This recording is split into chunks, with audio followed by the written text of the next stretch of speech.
Tick tock, tick tock. The clock is ticking, folks. I don't like to keep you guys waiting. And with that being said, let me crank this bus up and let's get this ride started.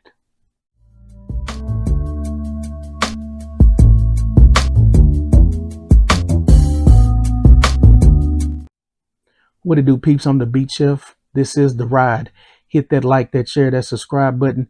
Hit that bell to get notified when I drop my next video.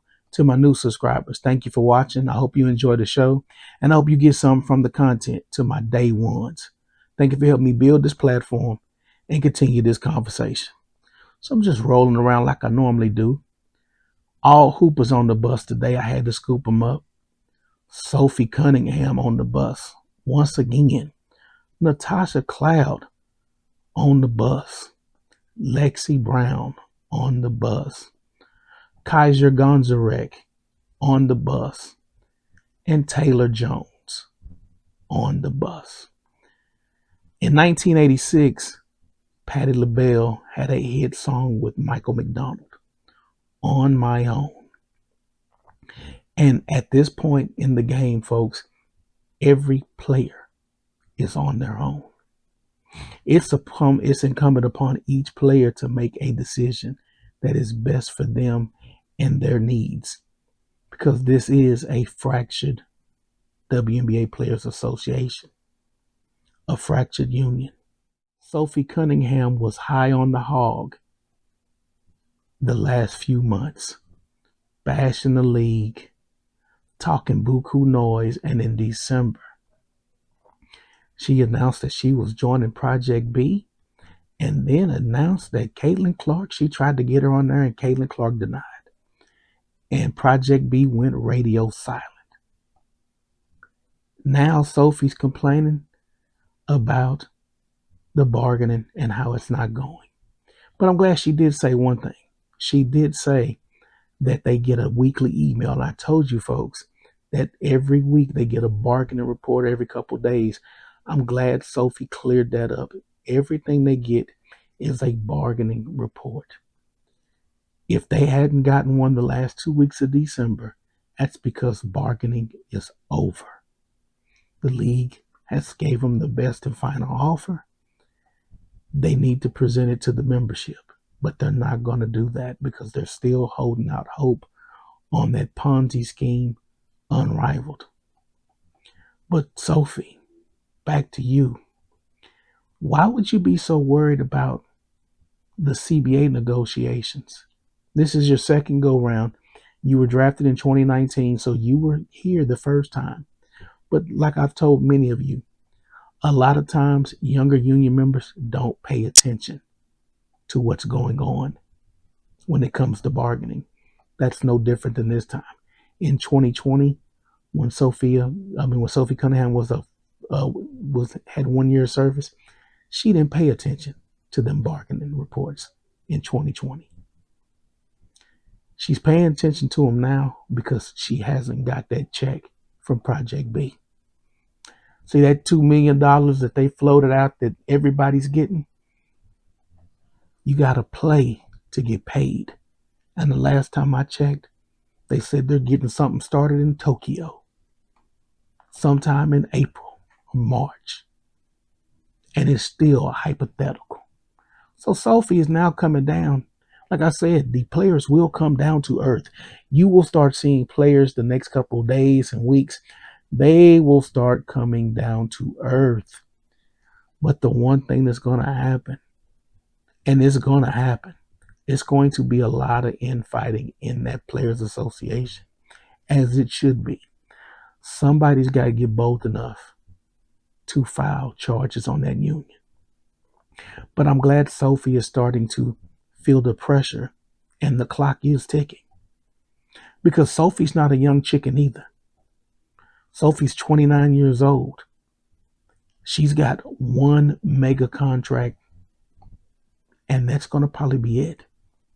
And then she's going to start getting that check engine light at 32 like the rest of these players. Natasha Cloud. Natasha Cloud said some of the craziest stuff this week, but Natasha Cloud's known for saying crazy things. Natasha Cloud is one of those people that is all company all the time, whether she's telling the truth or she's lying. But she's one of those employees that doesn't really read the internal memos and understand that the ratings are low. Interest is waning. They don't really care about crowds because they've never played in front of a bunch of crowds. So not filling a 1,000-seat stadium is normal. Go watch any of their footage overseas. But when she said that Project B, to a certain extent, and Unrivaled is putting pressure on the WNBA to do business and come with it, she really showed how delusional she was. And then she doubled down and said that Unrivaled could sustain more people and play a longer period of time, start up another season. Y'all barely got this season started and you're struggling. No more donorship dollars are coming in to fund your lifestyle. Just imagine if 50 more players came to Unrivaled and they got 56 now. You already got these people in extended stays already playing every week. They're living in extended stays. Now you're going to put 50 more people in extended stays, babysit their kids, feed them to play 3-on-3 again. So you're going to play in the summer and start up another league, season 3 of Unrivaled. Do you think TNT is really wanting to sign up for another dose of this? She's not reading the internal memos in Unrivaled. Your ratings are tanking and falling each and every weekend that you guys play.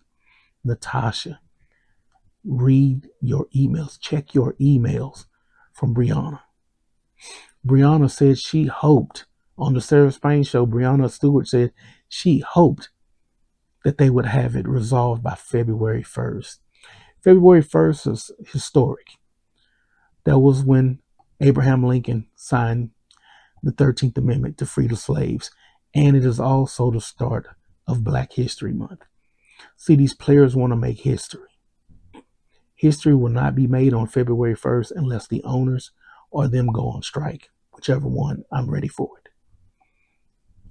Lexie Brown. Lexie Brown's an interesting case. Recently on a podcast of Marcellus Wiley, I'll leave a link in the description.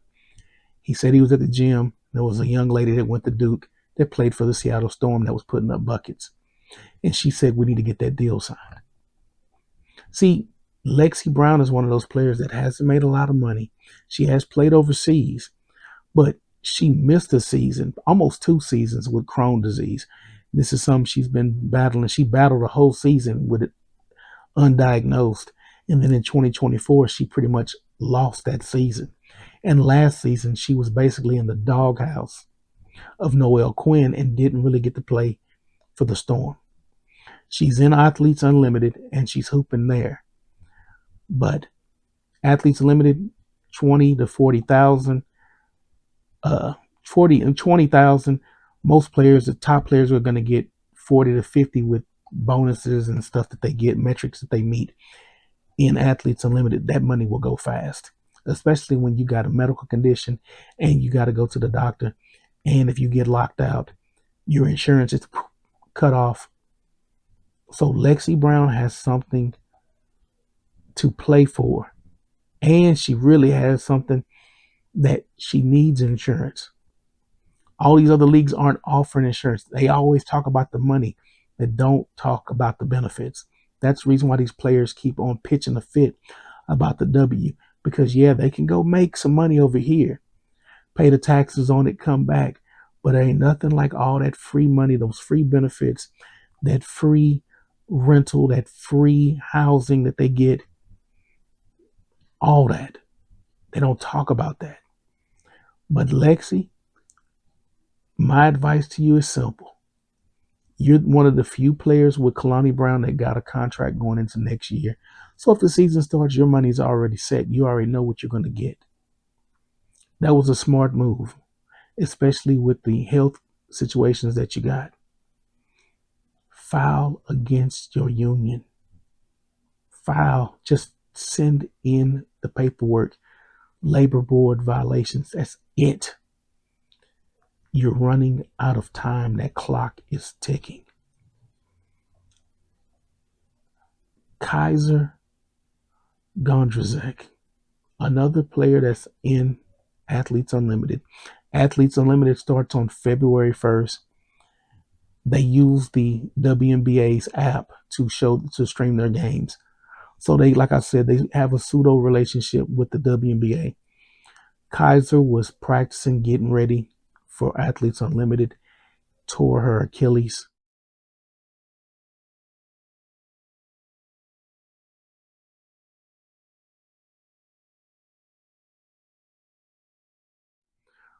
Hope she gets a speedy recovery.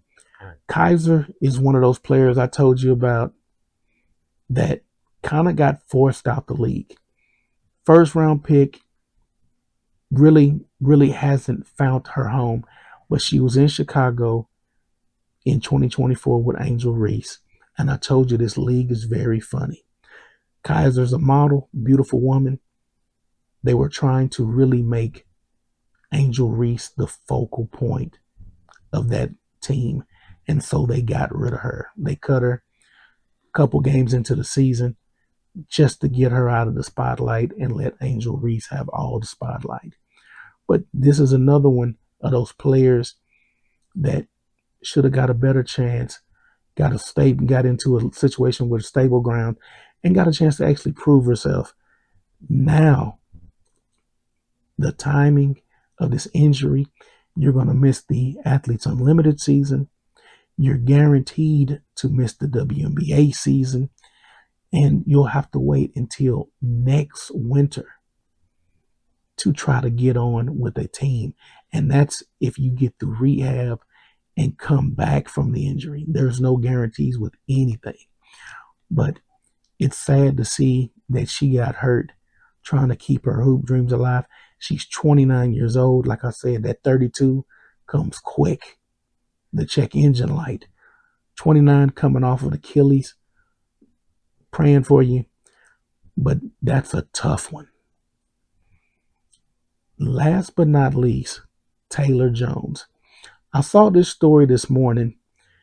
Taylor Jones played at Oakland University, had a decent career, didn't make it to the WNBA. Since 2019, since she graduated, she's played for 17 teams around the world. She was in Iran. She was playing basketball. They're about 4 games away from the playoffs, and civil unrest starts in the city she's in. Reports say 2,800 people get killed. The country shuts off the internet. She's in her hotel with a teammate who's also an American. The young lady had one bar in a corner of her room on her phone. They already said that the internet in Iran is sketchy anyway. So she goes up there, she calls her agent, calls her mother. She's panicking, worried, scared because it's civil unrest. They're throwing Molotov cocktails everywhere. I'll leave a link to that story as well. And her agent gets her a flight. Now she's got to fly to the capital of Iran, Tehran. And she says when she's in the airport, they're pointing at her and a couple other people and said, "Those are Americans, those are Americans." So you could imagine how scared this young lady was. She finally got home. She did a report with the Detroit News, and she chronicled the whole experience. Taylor Jones is one of those players that I told you about in the story about winter and summer. Taylor Jones, if you see this video, you're in basketball shape. Stay in basketball shape. And when the time comes and the clock ticks and they go lock out a strike, send your resume to these teams and get you one of these jobs these ladies are throwing off. Like in the words of Natasha Cloud, I ain't impressed with that little chunk of money they threw at us. And that's when it was 4 times their salary. So Taylor, stay in shape. And when the time comes, listen to that clock And when it's time to send in that resume, get one of those jobs and get on that court and play somewhere where it's safe and don't have to worry about Molotov cocktails and civil unrest and people trying to kill Americans. That's my advice to you, Taylor. If you see this video, keep balling, take a job. Let me know what you guys think. The clock is ticking. These players are on their own. If they don't make moves on their own to secure their jobs, they're going to be out of jobs. But let me know what you guys think. Leave your comments below, like, share, and subscribe. And until next time, peace.